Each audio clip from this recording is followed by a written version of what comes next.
Hello, Internet.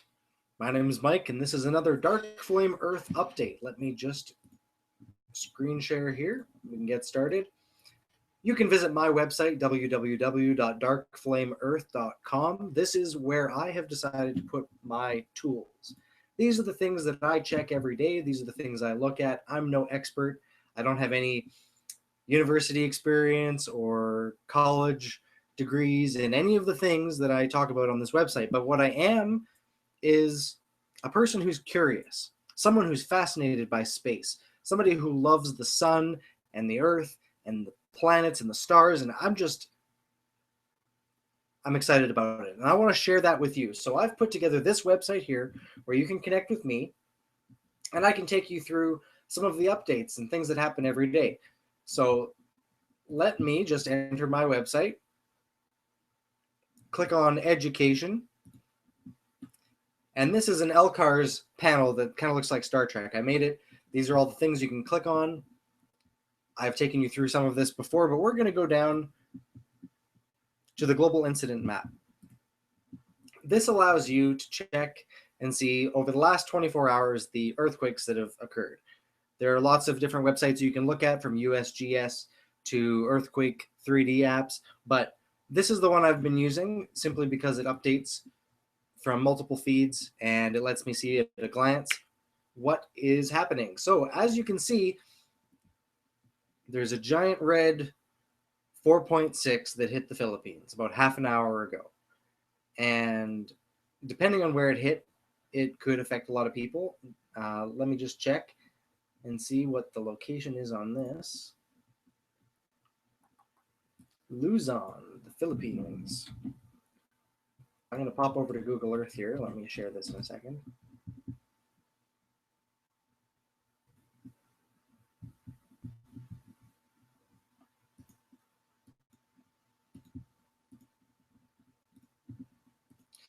Here is Google Earth, and you can see there is the 4.6 in the Philippines. So chances are they felt it. I don't know if there's any extra data, but I can click here and see if there's anything of significance. No, there's the epicenter. I can turn off the weather and we can have a look. So very, very close to multiple populated areas. So what I would do now is I would pop on over to Twitter. And on Twitter, you can usually get a glance at what people are talking about. If there's an earthquake that's affected a lot of people, they'll be saying something about it.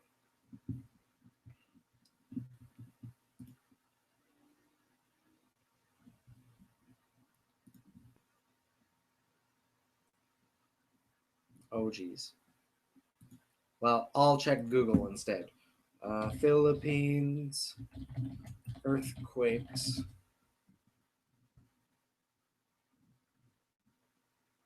Yeah, so 5.4 and near Alabama. That was August 6th, though. No, see, I want news. Mild quake. No, that's not today either. 12 hours ago. See, there's no news about it yet, but you can check it out. You can see these places here. Dagupan. And if it's strong enough, there could be a tsunami or waves. Chances are they just felt it. It's only a 4.6, so not extremely huge, but they probably felt it.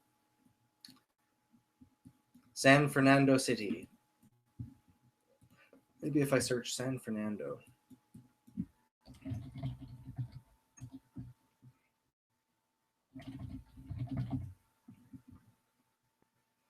Well, in 1971, there was a very large one on February 9th, 1971, a 6.5 or 6.7. The event was a series that affected the LA quakes. Okay, I see. So about the same time that the large earthquakes happened.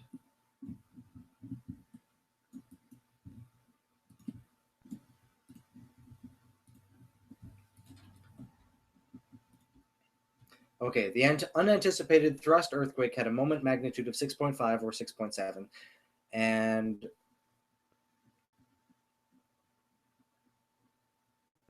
damage was locally severe in the northern San Fernando Valley, and surface faulting was extensive to the south. So let me just see here. So San Fernando, oh, what page am I on? There we go. San Fernando foothills. So I would say that there was probably a lot of shaking in this area here when that large earthquake happened in 1971. This kind of looks like the area from the photograph. But fortunately, at this time, this 4.6 is not a major danger to anybody. So if I can control my windows here, I can go back to the global incident map.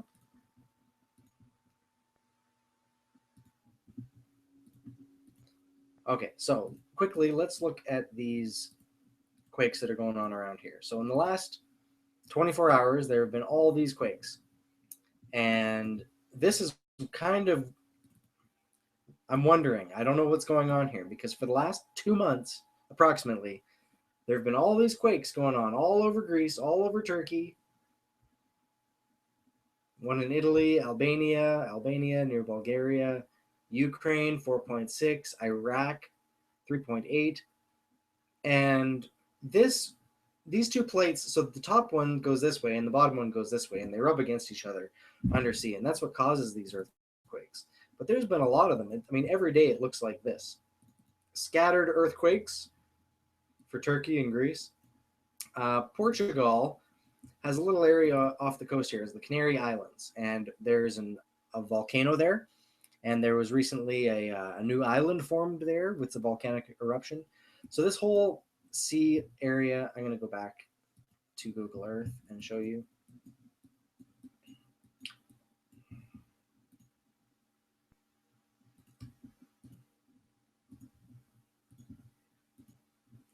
Okay, so this whole area here is kind of a fault line, right? You see this staggered line here, and it goes all the way up Morocco and Algeria and past Tunis up to Italy and through Italy. So Sicily and Italy are on the opposite sides of this fault line. So underground here, you see these. This is where the plates are meeting, and you can kind of see it in the ocean too. And you can see this map doesn't show all those tiny ones, but there's movement going on here. And you see a couple of them show up. So this one here in Greece, near Thessalonica, Thessaloniki. I hope that's how you pronounce it. So there was an earthquake in this person's backyard. I hope that everyone's okay. It doesn't seem like it was a very big one. And it wasn't today, it was within the last week. But you see, most earthquakes happen somewhere like this, where there's not really too many people around. You know, a couple houses maybe feel it, but it mostly goes unnoticed, just like tornadoes. Most people never see a tornado. Google Earth is so fascinating. Anyways, let's get out of Italy.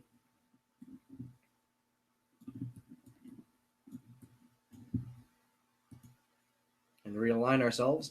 So you see here, Turkey, the fault line goes kind of, it's, you know, it goes through Sicily and up the sea, and then it goes through Greece and Athens. So the fault line runs right through Lavida, Livadia. Beautiful place. The hills of Lavida, Lividia. Lividia. There you go, Lividia. That makes sense.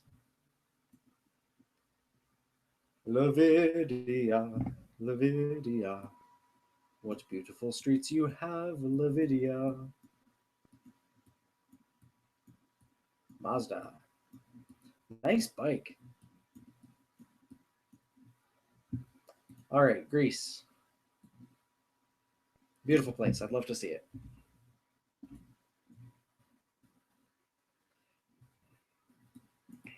And then it goes around Turkey. So no doubt that there's lots of shaking and quaking going on in this region of the world when the fault lines look like this.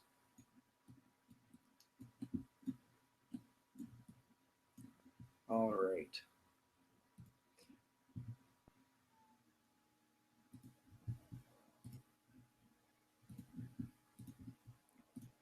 So back to the live earthquakes map. I don't want to take up your whole day, but I would like to go over these quakes really quick. So these were the past day. These red ones just happened. There was a 3.1 in Chile, which has been ringing like a bell. Again, not quite as bad as Ecuador rang like a bell the other day, but Colombia's shaken.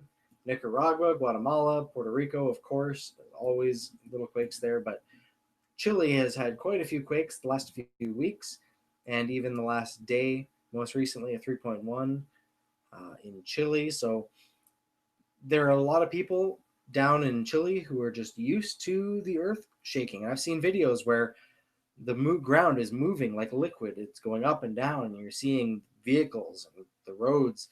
I've never experienced that firsthand, but like I say, I'm very interested in this kind of thing, and I just want to understand it a little bit more so I feel safer. They say the people perish for lack of understanding. So here in Oklahoma, there has been a problem. See, the last several years, there has been fracking, which is basically where you inject water into the ground and you break the earth and try to get gas, natural gas, and oil recovery out of the ground. It's very expensive. It's not really sustainable at the current price of oil. But as a result of the fracking, and you can Google this and look it up yourself. I'm not making anything up here. There has been nonstop earthquakes in Oklahoma. Nothing too big, no 4.6 like in the Philippines, but here in Oklahoma, there was a 2.5 about 51 minutes ago, right in the city area. Oklahoma. So I bet the people who developed this subdivision aren't particularly happy about this earthquake. I hope they know about it. So this is the 35 and 44 East Memorial. Let's go back over to Google Earth and see if we can track this down.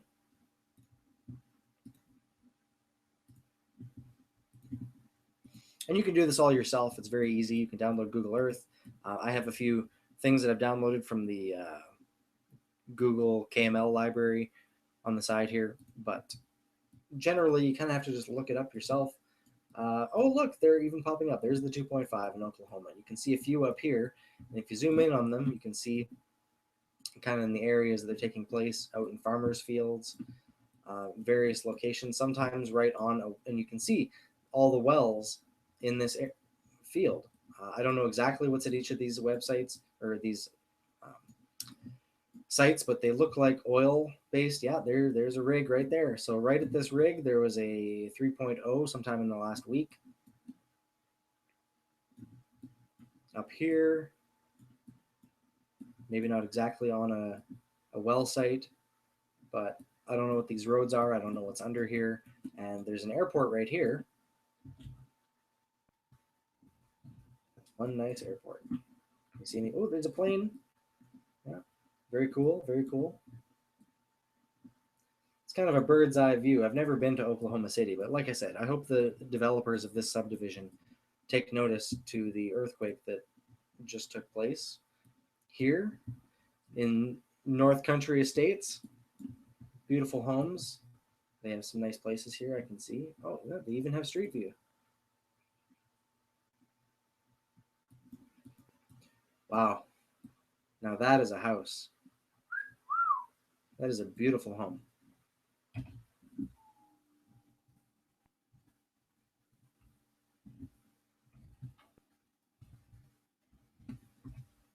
Too bad it's earthquaking in your backyard. Oh man, I would hate to build a beautiful home like that with this in the back field. Like, why is that quaking? Here's a pond. Here's some more ponds. Oh, there's a river. So this is probably fine. They're probably going to be just safe and everything. But it's Oklahoma City. Why is there earthquaking going on here? That's kind of concerning. Up here in the junction between Arkansas, Tennessee, and Missouri, we have a fault line. This area here is always active with some quaking and whatnot going on right in the Mississippi near Little Rock and Nashville, Tennessee, and Springfield and below St. Louis And like I said, I've never been down here, but this is a fascinating place. So these quakes have been taking place between Kennett and Union City, Dyersburg, Blytheville, Dexter. So basically out in the middle of nowhere, Tiptonville, there you go. So this quake here, is this a golf course? Oh, it's a nice little river, Tipton Chute. Beautiful, beautiful. Maybe there's some photos we can look at.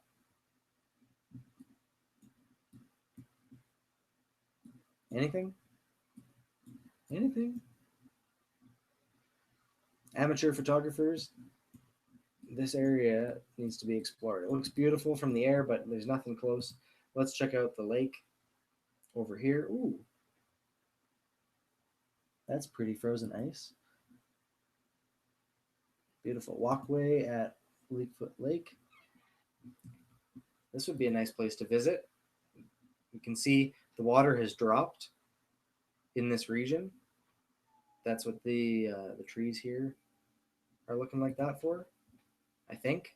Those look like roots that have grown under the water. So if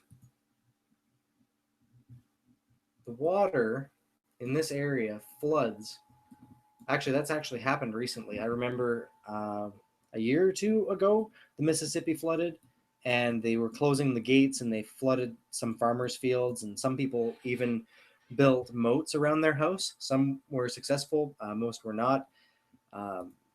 Terrible damage to the properties in this area. And the Mississippi feeds North America. I'm not even from the States, but I know that the MISSISSIPPI is one of the major rivers.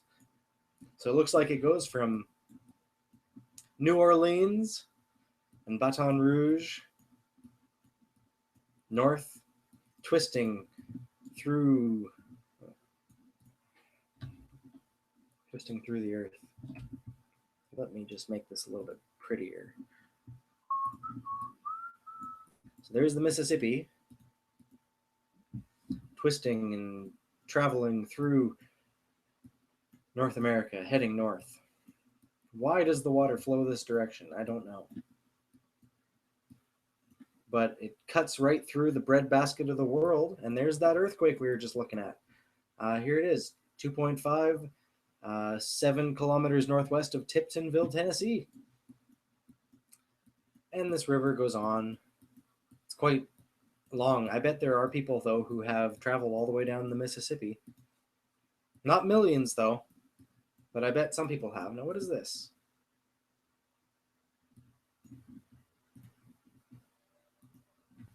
St. Louis or St. Louis. There's a baseball diamond.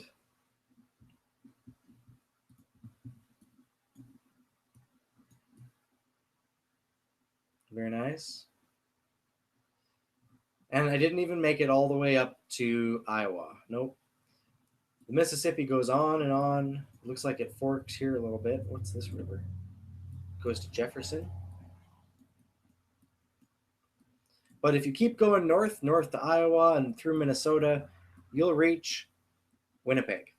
Winnipeg is apparently the geographical center of North America. Now, it doesn't look like it necessarily, but if I can twist this, there we go. You can see that from the North Pole, the Northwest Territories, to, I don't know, that's just what I heard. Apparently, this is the center.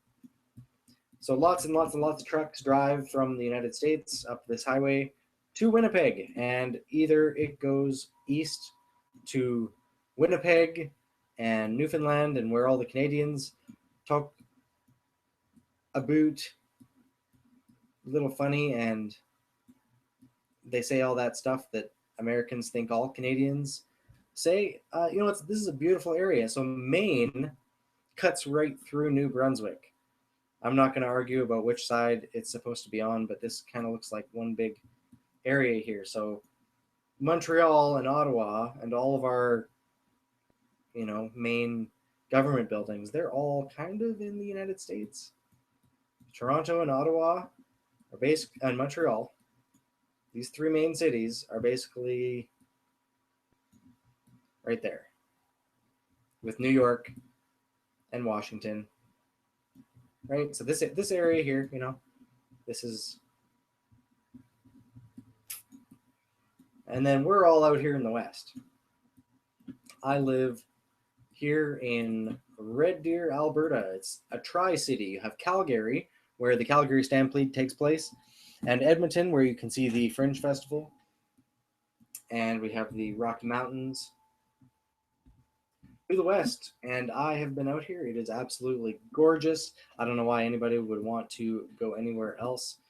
The only things I could really compare this to, it would be the Swiss Alps, which we can go look at as well. See, I get kind of distracted when I check this out. I jump from one thing to another.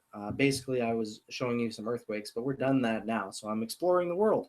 And you can see here, the Swiss Alps, they're gorgeous, absolutely. I could zoom in a little bit more and show you their depth. And that's impressive.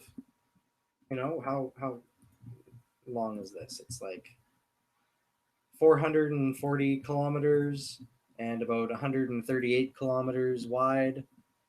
But compare that to our beautiful, beautiful Rocky Mountains.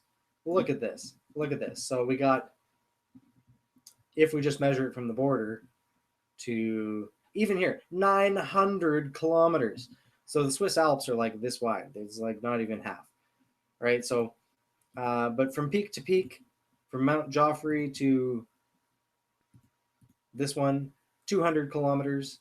Like I say, you can measure it from peak to this peak, and it almost measures the Swiss Alps there, 400 between Mount Joffre and Mount Sir Wilfrid Laurier. Interesting fact about him, he was around when they were building the railroad. Because in the old days, you know, they were exploring, they're trying to go west, and you can see here, you know, you're traveling, you're getting through the thick forests of Quebec and all the swamps and all this terrain, getting through the lakes, and you know, they're doing this on foot or on horseback. And this is the Canadian Shield, you know, this big continent here. So you're going, if you go north, it's going to get really cold. So they go south, but there's all this water here, right? So finally they get to Winnipeg and they're like, all right, I'm not going any further. I'm going to build a city here. So you build a city here. And you got to get things around, right? So rather than having to travel all the way from Winnipeg on foot back to Ottawa to get supplies, you want to build a railroad to get through here. So there's also a railroad that goes this direction all the way across. They blasted through these mountains to connect the highways, and I wonder if I even have a railroad layer on this.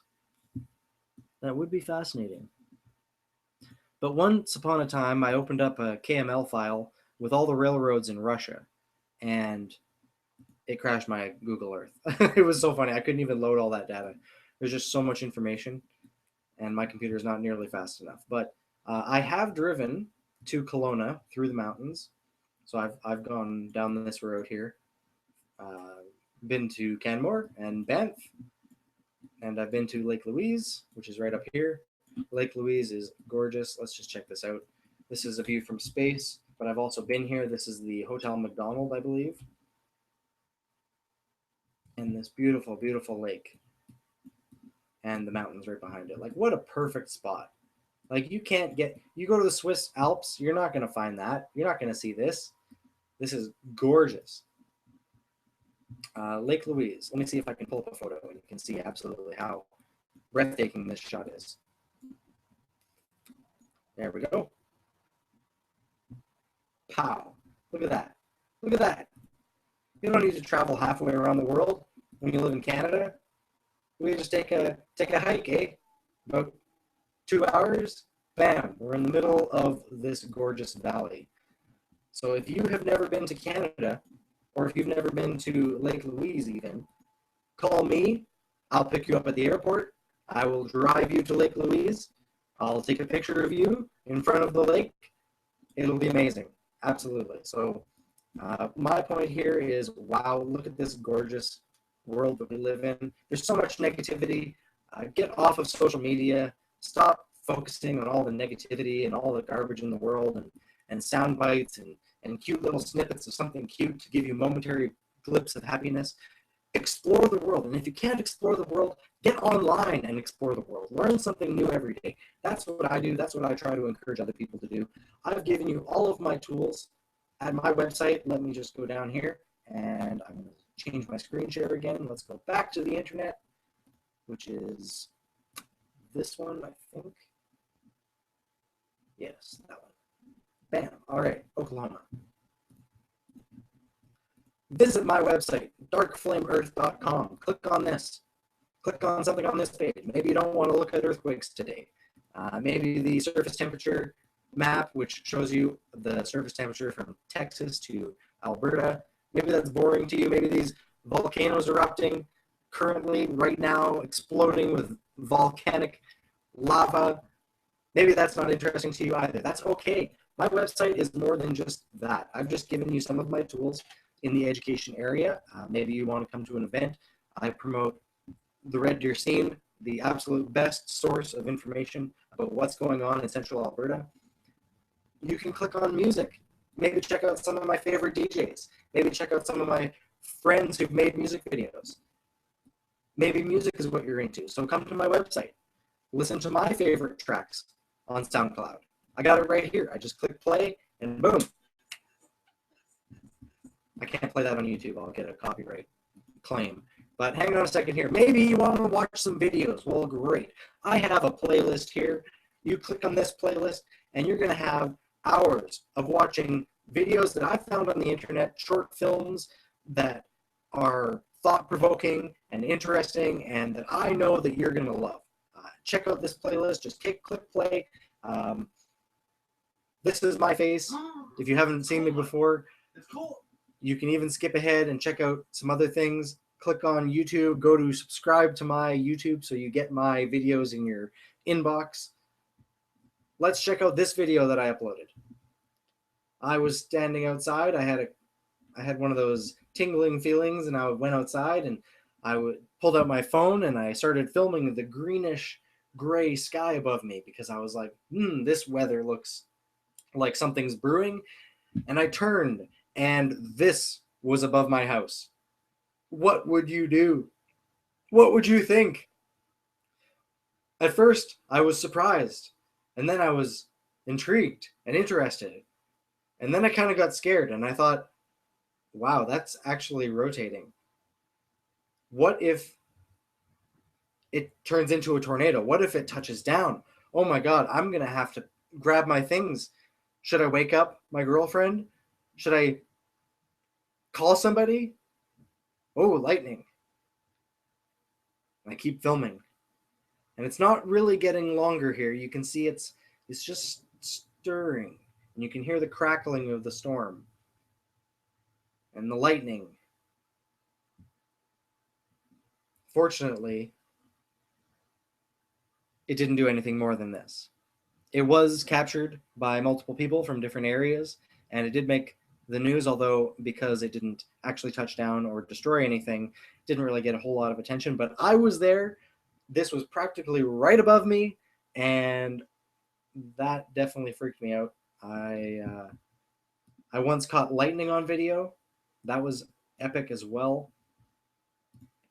But you can visit my website, darkflameearth.com. You can also check us out on Facebook. I have a link here. Once you enter my website, on the right-hand side, you can see Dark Flame Earth. Click that, like the page, turn on notifications so that you get my updates, and let's connect. I should probably end this broadcast here because I don't like watching long videos and I don't want to drag on. I've already covered a variety of topics, and I hope you found something interesting, and I hope that you've visited my website and tried the tools for yourself. It's all publicly available. I just put all the links in one location so that you can do what I do. I've been watching this stuff for about 5-6 years now. I find it fascinating. It's a stress relief from looking at all the political garbage that people post about on the internet. Even when people discuss it, they have differences of opinions. They refuse to see other people's positions. And we all just need to kind of cooperate a little bit more. We need to look at the facts and not jump to emotional conclusions. You know, let's look at the facts. Let's look at the data. I need to change this page here because you're looking at a horrible picture of me. Let's go back to my page here. Yeah, so this is the entrance. I have a SpaceX Dragon capsule right here because that's the enter button. And it's like, let's go, launch into space. SpaceX is doing some awesome things.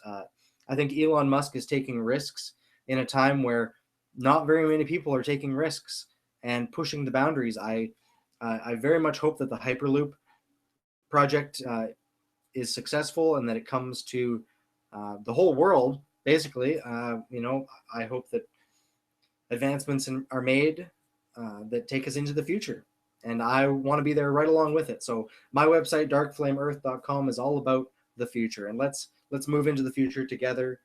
And thanks for watching. My name is Mike, and I appreciate your time. Have a great day.